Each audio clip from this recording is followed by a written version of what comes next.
두 번째, 마음과 뇌, 두뇌. 마비민스키는 행동과 마음 이걸 따로 보지 않습니다, 사실은. 그래서 결국은 행동을 분석을 해요. 행동을 분석합니다. 네, 그런 걸 좀 이따가 보면 아시겠습니다. 그래서 마음은 뭐냐 이러되면은 바로 이제 바로 밑에 나옵니다. 한번 봅시다. 우리로서는 아닌 게 아니라 마음과 뇌의 문제가 가장 궁금합니다. 유물론과 관념론의 대결도 그러하거니와 유물론은 뭡니까? 모든 정신적인 활동이 전부 다 뇌에 바탕을 두고 있다 이거죠. 뇌는 그러면 또 뭐죠? 물질이라고 하는 거죠. 정확하게. 그렇게 되고 관념론은 뭐냐 하니까 사실은 정신이라고 하는 실체가 따로 있고 그 실체가 움직이다 보니까 마치 물질적인 것으로 나타나는 것이 인식되도록 한다 이런 식의 이야기입니다. 관념이 우리로 하여금 물질이라고 인식하게끔 만드는 관념. 그것이 물질이라고 인식하게끔 만드는 관념이 있을 뿐인데 그 관념을 바탕으로 해서 진짜 물질이 있다라고 착각을 한다. 이게 이제 그렇게 주장하는 게 관념론이죠. 유물론과 관념론의 대결도 그러하거니와 여전히 제대로 된 연구 성과를 기대하기가 쉽지 않은 문제가 바로 마음과 두뇌의 문제입니다. 아직까지도 이거는 사실상 잘 안 되고 있는 거죠. 자, 우선 그가 마음을 기본적으로 어떻게 아까 앞에 에이전트들 했습니다만 사회라고 했습니다만은 그의 말 들어봅니다. 이 책은 마음이 어떻게 작동하는 걸 설명하기 위한 것이다. 지능은 비지능으로부터 어떻게 생겨나는가? 아까 이야기했죠. 마음이 없는 것에서 어떻게 마음이 나타나는가? 각기 그 자체로는 마음을 갖지 않은 자그마한 많은 부분들로서 이게 이제 에이전트라고 일단 봅시다. 에이전트 복수로 봅시다. 마음의 부분들로서 자그마한 많은 부분들로서 마음을 건립할 수 있다는 것을 보임으로써 이에 답하고자 한다. 각각의 마음 이런 말 쓰고 있죠. 각각의 마음이 더 작은 많은 절차들로 만들어진다. 이때 이제 또 앞에서는 아까 에이전트라 하더니 이제는 또 프로세스를 하고 있습니다. 여러 프로세스를 더 작은 많은 프로세스들 절차들로 만들어진다는 이러한 도식을 나는 마음의 사회라고 부르고자 한다. 이거 이제 설명을 하고 있습니다. 자, 각각의 마음은 더 작은 많은 절차들로 만들어진다. 이런 어떤 그 기본 스킴을 마음의 사회라고 부르고자 한다. 각각의 정신적 행위자 자체는 마음이나 사유를 전혀 필요로 하지 않는 단순한 어떤 일을 할 수 있을 뿐이다. 흔히 정신적 행위자라고 부를 수 있는 것 자체, 에이전트 자체는 정신적 행위자라는 이야기는 정신적인 활동을 모임으로서 정신적 활동을 할 수 있는 에이전트라고 보면 되겠습니다. 그러니까 각각의 정신적 행위자라는 말 쓰죠. 이거는 이제 마음이나 사유를 전혀 필요한 단순한 어떤 일을 할 뿐이다. 그러나 이 행위자들은 아주 특별한 어떤 방법으로 결합하여 사회로 만들면 이 행위자들을 결합하여 사회로 만들면 진짜 지능에 도달된다. 이런 식으로 이제 말하고 있습니다. 그러면 지능은 뭔데? 이런 문제가 있을 건데요. 지능은 달리 말하면 어떤 문제가 주어지면 그 문제를 해결할 수 있는 능력입니다. 사실은. 문제가 주어진다는 것 자체가 벌써 지능적인 상황이죠. 그러니까 동물한테도 인간만 지능이 있는 게 아니잖아요. 동물한테도 지능이 있는데 동물에게도 문제가 발생하면 동물도 그걸 해결하기 위해서 여러 가지 힘을 발휘하는데 거기에 발휘하는 단순하냐 복잡하냐 이런 문제가 있기는 하겠습니다만 어쨌든 지능이 있다고 보는 거죠. 각각의 마음이란 말 있습니다. 각각의 두 번째 단락 처음에 이란 말을 잘 생각해야 할 것 같습니다. 이는 각자 한 사람 한 사람의 마음을 일컫는다고 할 수도 있지만 사실은 각자의 마음을 구성하는 여러 마음들로 보는 것이 온당합니다. 여러 마음들, 우리 한 사람이 갖추고 있는 여러 마음들. 각자가 방금 설명드린 건데요. 생각하는 마음, 느끼는 마음, 일할 때 활용하는 마음, 걸어가는 데 활용하는 마음 등을 일으킬 때 그 마음들을 지목하여 각각의 마음이라 부른다고 봐야 한다 이겁니다. 그래서 사실은 우리가 여러 마음들이 행동과 더불어 작동합니다. 마음 자체만 떠오른다. 이건 좀 쉽지 않아요. 이거는 이제 뭐냐면 생각하는 마음 이렇게 할 수는 있는데 생각이 물론 행동과 좀 이렇게 상당히 분리가 좀 분리됐다고 한다면 거리가 좀 먼 거고요. 행동하고 지각은 상당히 가까운 거고요. 왜냐하면 지각에 따라서 행동이 달라지고 행동에 따라 지각이 달라집니다. 아까 가상현실 이야기할 때 제가 뭐랬냐면 고개를 돌리면 보이는 게 달라지고 한다 했잖아요. 그러니까 우리가 보이는 거에 따라서 또 뭐죠? 고개를 돌리고 고개를 돌리는 거에 따라서 보이는 게 다르고 또 보이는 게 있으면 걸어가고 하여튼 뭔가 그걸 잡으려고 하고 이런 게 있죠. 그렇게 되니까 지각과 행동은 아주 가까이 있는데 생각은 어떻게 이루어지는 거냐 말씀드리면 내가 지금 해결하고자 하는 문제가 있는데 근데 그냥 걸어갈 때는 아무 문제 없었는데 걸어가는데 뭔가가 사람이 막 이렇게 받치려고 하면 저걸 어떻게 피해가지라든지 근데 가는데 비가 와가지고 물이 흥건해 있다든지 이러면 뭐죠? 어떻게 저걸 건너가지 이렇게 되죠. 그렇게 될 때 생각을 하는 겁니다. 그렇게 되니까 문제 해결을 자동으로 할 수 없을 때 몸 스스로가 행동을 자동으로 할 수 없을 때 그때 생각하는 마음이 발동하는 거죠. 그러니까 생각은 조금 행동과 거리가 좀 있다라고 하겠습니다. 자, 아무튼 이렇게 걸어가는데 하려면 마음대로 이렇게 그런 겁니다. 그러니까 누군가의 마음이 어느 하나로 통일되어 작동한다고 여기서는 안 된다 이겁니다. 마음은 여러 가지로 나뉘어져 있을 수도 있고 분산되어 있을 수도 있고 분산되어 있는 것이 얼기설기 걸쳐 있을 수도 있고요. 이제 그런 식으로 보셔야 되겠습니다. 일종의 짜깁기 비슷하게 되어 있습니다. 그보다는 필요해서 작동할 때마다 그 강도와 밀도가 다를 수밖에 없는 그래서 딱히 어떤 종류의 마음이라고 말하기도 쉽지 않은 여러 마음들이 우리에게서 생성소멸을 거듭한다고 해야 한다 얘기했습니다. 그래서 이런 마음 생겼다가 또 없어지고 저런 마음 생겼다가 없어지고 막 이렇게 하겠습니다.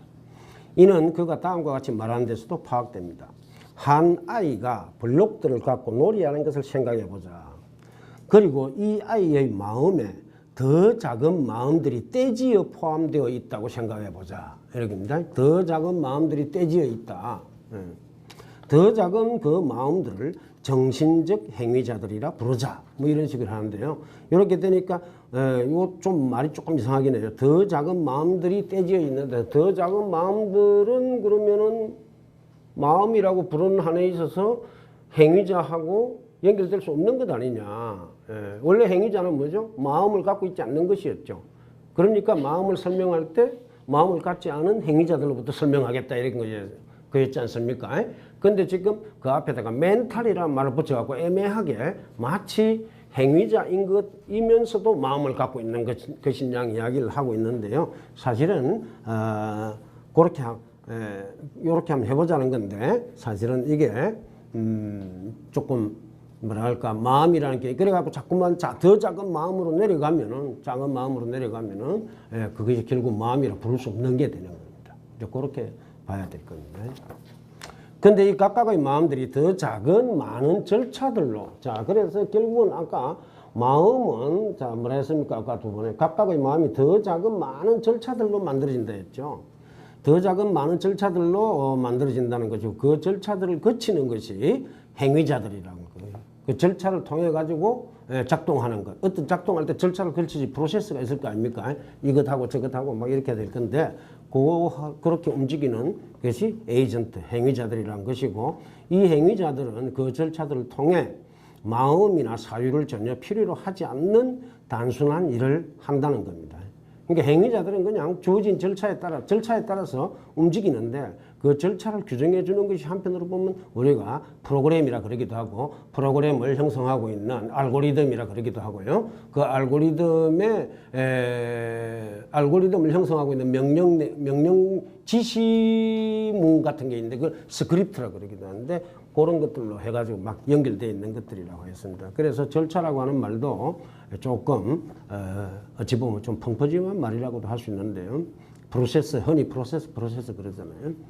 제가 이제 절차라고 번역했습니다. 과정 크면 좀 이상하고요. 그 절차를 통해 마음의 단순한 그리고 이 행위자들이 결합해서 하나의 사회를 만들면 지능을 비롯한 여러 정신적 활동, 즉 마음의 작동을 할 수 있게 된다는 것입니다. 이를 마음과 두뇌의 문제와 연결하면 어떻게 될까 하는 겁니다.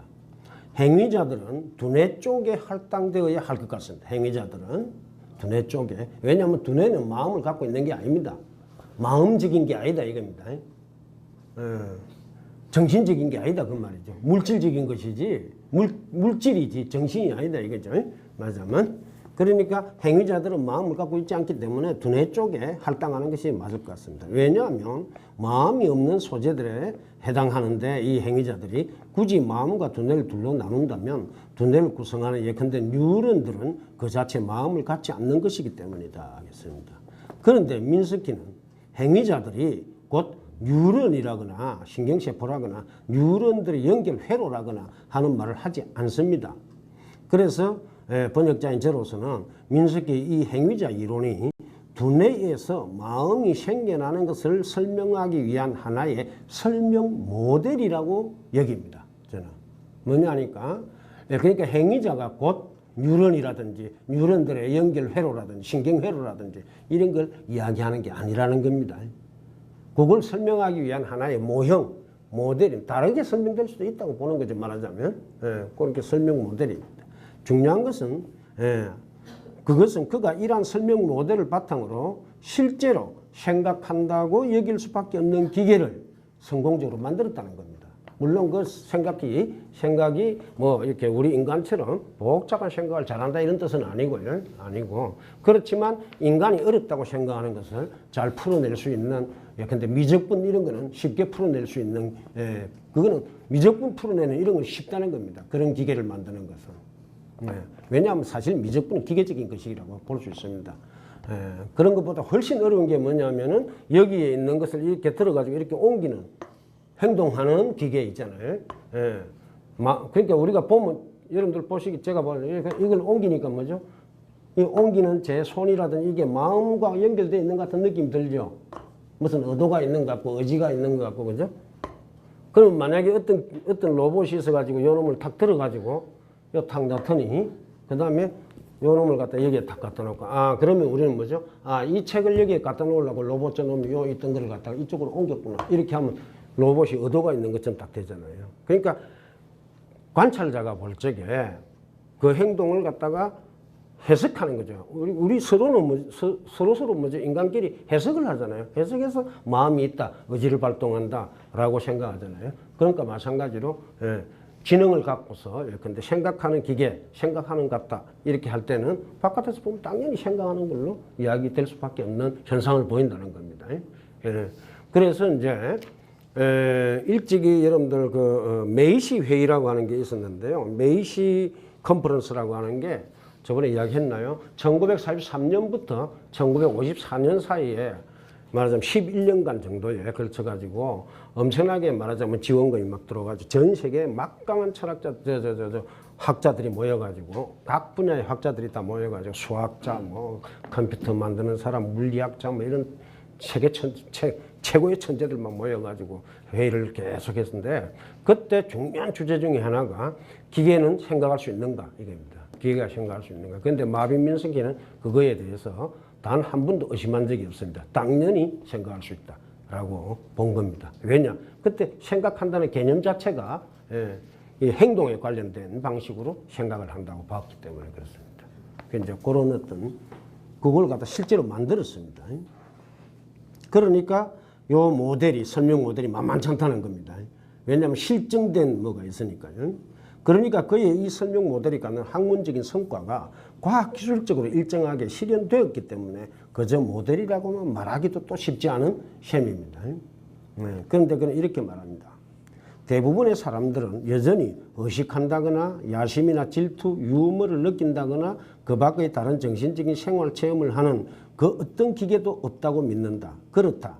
아직 우리는 사람이 하는 모든 일을 하는 기계를 창조할 수 있는 단계에 크게 못 미친다. 그러나 이러한 현실은 생각함이 어떻게 작동하는 것에 대해 더 좋은 이론들이 필요하다는 것을 뜻할 뿐이다. 이렇게 말합니다. 더 좋은 이론이 나오면 행위자 사건 이런 이론 말고 또 더 좋은 이론이 나오면 얼마든지 인간이 생각하는 만큼 깊이 있게 생각할 수도 있고 다양한 온갖 종류의 그런 생각을 할 수 있을 것이다 라고 하는 겁니다. 그러니까 여기에 보면 참 야심이 대단합니다. 민석희가. 나도 그런 이론을 참 만들고 싶은데 아마도 내가 이야기하는 지금 이 책에서 하고 있는 이 설명 모델이 말하자면 그런 이론에 해당되지 않겠나 하는 뭔가를 지금 이야기를 하고 있는 느낌도 듭니다. 이 책이 드러내 보이려는 것은 필자가 마음의 행위자들이라 부르고자 하는 작은 기계들이 어떻게 마음에 관한 그와 같은 더 좋은 이론들이 필요하다고 여겨 오랫동안 모색해온 그 작은 조각들이 될 수 있는가에 대한 것이다. 그러니까 더 좋은 이론들 필요하다고 여기 왔다 했는데 딱 자기 이야기가 말하자면 그걸 갖다 풀려고 이 책을 썼다라고 하는 식의 이야기가 딱 나오죠. 생각함이 어떻게 작동하는가에 대해 더 좋은 이론이 나오기만 하면 인간과 마찬가지의 정신활동을 할 수 있는 기계가 만들어질다는 이야기를 하는 셈입니다. 그러면서 그는 이를 생명 연구에 빗대어 가지고 일종의 외사법 저번에 한번 말씀드렸죠. 아직 이루어지지 않았는데 그동안 이루어진 것을 미루어 짐작한데 그걸 확장하면 뭐죠? 확장된 상태를 미리 끌고 들어와 가지고 설명하려고 하는 거예요. 외사법적 정당화하듯 말합니다. 제임스 왓슨과 프랜시스 크릭이 이 유전자를 발견한 인물들이죠.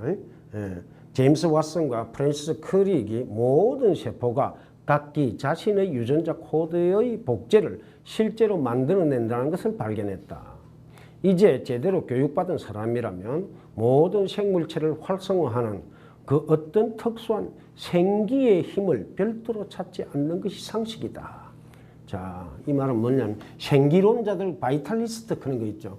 이게 이제 생기론자라고 번역되는데 바이탈리스트. 생기론자들이 말하듯이 말이죠. 특수한 생기의 힘, 즉 생명 자체를 본 겁니다. 가 있어가지고 생명체가 존재한다라고 생각을 한 게 생기론자들의 주장입니다. 생명이라고 하는 힘이 실체적인 양 따로 있다는 거예요. 그래서 그것이 팍 물질에 들어가니까 생명체가 됐다 이런 식입니다.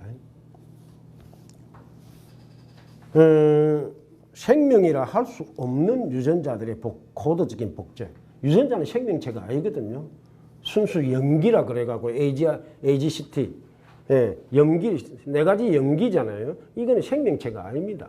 생명체가 아닌 데서부터 세포가 단백질이 만들어지고 단백질 이동하는 단백질 그다음에 RNA, DNA에서 RNA가 전사돼 가지고 그 전사의 어떤 정보 신호의 명령 일종의 신호죠. 신호이자 명령이라고도 할 수 있는데 그거에 따라서 단백질들이 효소와 더불어서 막 만들어져 가지고서 만들어질 뿐만 아니라 단백질의 결합 방식, 배열 방식 이것까지도 다 그 명령 그 전사된 거에 따라서 막 이게 되는 건데 엄청나게 복잡하죠.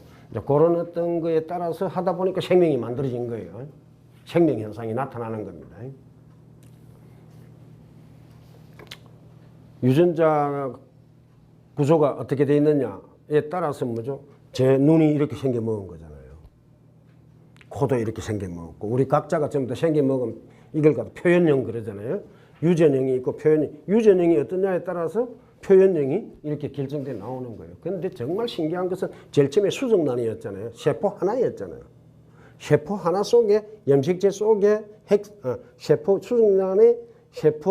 수정란이란 단 하나의 세포의 핵이 있잖아요. 핵 속에 염색체가 있죠. 염색체 안에 유전자가 들어있잖아요. 유전자가 쭉 엄청나게 많은 유전자가 있는데 이제 물론 구성은 AGCT로 돼 있지만 엄청나게 뭐 복잡한 구조로 돼 있죠. 돼 있는데 그것에 따라서 이놈이 세포 하나가 두 개가 됐을 거 아닙니까? 체세포 분열에 의해 가지고 두 개가 됩니다. 그랬을 적에 두 개 된 그 이놈이 그다음에 두 개가 네 개 됐습니다. 그러면 네 개 될 때 요렇게 붙을 건지 요렇게 붙을 건지 요렇게 붙을 건지 다 다르잖아요.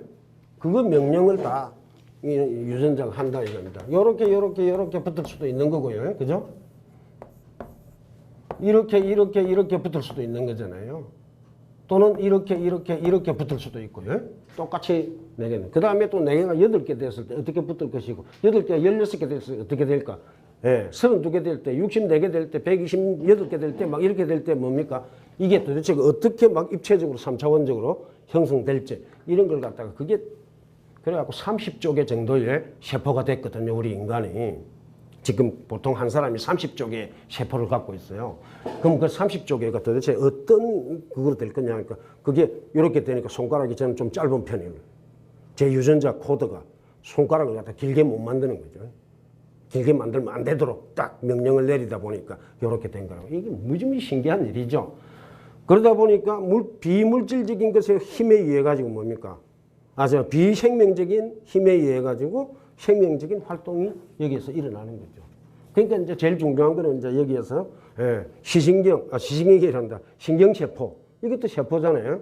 세포가 막 분화되어 나올 때 원래 세포 딱 하나 수정된 세포 하나 있었는데 여기에서 뭐죠? 신경이 막 만들어진 거죠. 결국은.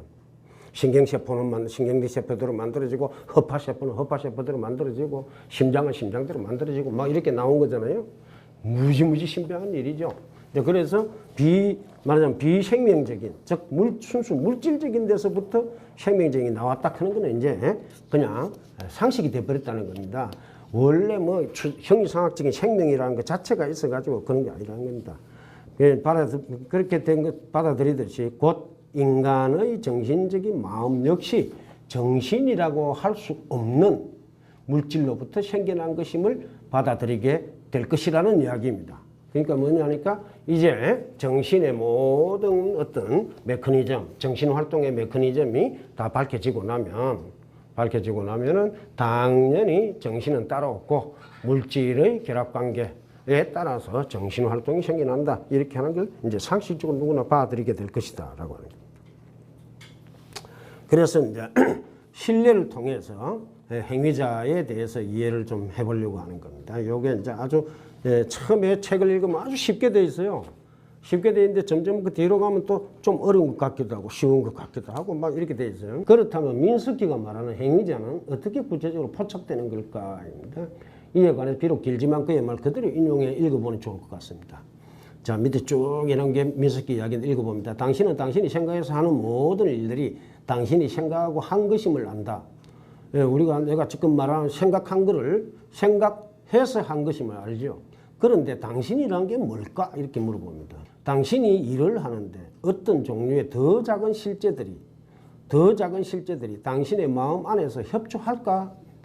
당신이 무슨 일을 하는데 더 작은 실제들이 뭐 있는 것 아니냐? 그래서 그 실제들이 당신의 마음 안에 협조할까? 이제 그러니까 실제들이 서로 막 협조할까 그 말입니다. 이제 마음이 어떻게 사회와 같은지 알아보도록 하자. 할까? 자, 그럼 차 한 잔을 마셔라라는 지시를 따르기로 해보자. 당신의 붙드는 행위자들 이래 나옵니다. 이제 차를 마시려니까 뭐죠? 이게 지금 붙든다 이겁니다. 그러면 붙드는 행위자들이 있어가지고 그 행위자들이 컵을 거머쥐고자 한다. 당신의 균형 잡는 행위자들은 차가 흘러넘치지 않았으면 한다. 그래서 이 컵을 갖다가 삐뚤삐뚤하게 하지 않고 균형을 잡는다 그 말이죠. 그래서 잡는 것하고 이걸 똑바로 들고 있다는 것하고는 다른 문제라는 겁니다. 그 다음에 목마른 행위자들은 당신에게 차를 마시도록 했으면 한다. 자, 잡고 흔들리지 않도록 붙들고서 흔들리지 않도록 잡고 있었는데 뭐죠? 이게 들었는데 마시고 싶은 마음이 전혀 없으면 뭐죠? 가만히 들고 있겠죠. 그래서 또 이제 목마른 행위자들이 당신의 차를 마시도록 했으면 한다. 그래갖고 이제 움직인다. 갖고 온다 이거죠. 어떻게 잔을 당신의 입술로 가져갔으면 한다. 이런 식으로 일단 행위자들에 대해서 이런 식으로 분류를 합니다. 이렇게 되니까 어떻게 되죠? 하나의 행동을 뭡니까? 우리는 예사로 그냥 차 마시고 싶다면 그냥 마시면 되는데 그걸 갖다가 이런 식으로 나누어 봅니다. 그러나 이것들 중 어느 것도 당신이 찻잔을 들고서 친구들과 이야기하면서 방을 왔다 갔다 할 때 당신의 마음을 성가시게 하지 않는다. 이 네 가지 작동을 이제 하는데 얼마나 이야기도 할 수 있잖아요. 그러면 이야기하고 싶은 행위자가 있을 것이고 뭐 이런 식입니다. 당신은 균형에 관해 거의 생각하지 않는다. 균형은 붙들음에 대해 관심이 전혀 없다. 균형 잡으려고 하는 놈은 붙들음에 대해 관심이 없다. 붙들면 목마름에 대해 전혀 관심이 없다. 그리고 목마름은 당신의 사회적인 문제들에 개입하지 않는다. 왜 그럴까? 그것들은 서로 의존할 수 있기 때문에 이렇게 이야기합니다. 관심을 안 갖더라도 서로 연결돼가지고 의존해서 작동하도록 돼 있다. 이런 식입니다. 그것들 각각이 각자의 작은 힘으로 할당받아 수행할지라도 정말로 큰 업무, 즉 차를 마시는 것은 그것들이 다 함께 수행할 것이다. 함께 힘을 모아가지고 수행할 것이다. 이런 겁니다. 그 밑에 한번 봅니다. 적당히 걸음을 옮기면서 같은 높이로 차장을 붙들고 있기 위해서는 몇 가지 절차들이 어떻게 진행될까? 손목과 손바닥 그리고 손을 붙드는 모양새를 똑바로 만들고 유지하기 위해서는 손목 똑바로 해야 될 거지 아닙니까? 그죠? 균형을 잡으려면 손가락도 적당히 펼쳐야 될 것이고, 이렇게 하는데 얘는 적어도 100가지 정도의 절차들이 있어야만 한다. 이러는데 우리는 전혀 신경 안 쓰는 거죠. 자동차를 운전할 때 뭡니까? 운전만 잘하면 되죠. 그 자동차 속에 뭐 트랜스니 뭐니 뭐 엄청나게 복잡할 거 아닙니까? 그런 절차들이 쫙 있는데 우리는 그 절차들 전혀 신경 안 쓰고 운전해가지고 자동차를 잘 몰고 가죠. 우리는 지금 강의를 하고 주고받고 제가 손을 막 흔들고 하는데 여기에 내가 이 손이 흔드는데 어떻게 작동하는지 이렇게 손을 흔들 수 있는지에 대해서 저는 전혀 몰라요. 전혀 모른다 해도 과언이 아닙니다. 그 엄청나게 많은 절차들이 막 작동하고 있다는 거죠. 그리고 적당히 걸음을 옮기는데, 자, 친구들하고 이야기하면 들고서 차를 마시려고 하니까 걸음을 옮기는데 1000가지 정도의 근육 체계들이 필요한 뼈들과 골절의 움직임을 지탱해야 한다. 그런가 하면 그 모든 것들이 균형을 유지하도록 하기 위해서는 그 절차들 각각이 다른 절차들과 소통해야만 한다. 예. 그러니까 뭐냐 하니까 손을 들고 있는 거, 그 다음에 걸어가는 거, 그 다음에 걸어갈 때 뭐죠? 발목뼈, 그 다음에 발목뼈를 둘러싸고 있는 근육에 또 연결되어 있는 신경 등등 이런 거 있지 않습니까? 온갖 절차들이 막 작동을 할 것인데 그것들이 기가 막히게 서로 소통이 잘 돼가지고 그래야만 지금 우리가 엎어지지 않고 잘 걸어가고 있고 더군다나 잔을 들고 있을 수 있고 이렇다는 겁니다. 그러면 이제 지금 이 이야기는 뭐죠? 그 절차들, 바탕에 있는 절차들을 더 쪼개고 해가지고 그 절차들을 갖다가 아주 단순하게 만들어가지고 그 절차에 따르는 어떤 행위자 또는 어떤 그런 기계장치 이런 걸 만들면 그것들 갖다 다 결합하면 어떻게 됩니까? 소통하듯이 결합하면 이게 차를 큰 로봇이 들고서 움직일 수 있고 막 이런 것도 엎어지지 않고 이제 이렇게 그런 식의 이야기가 들어있는 거죠.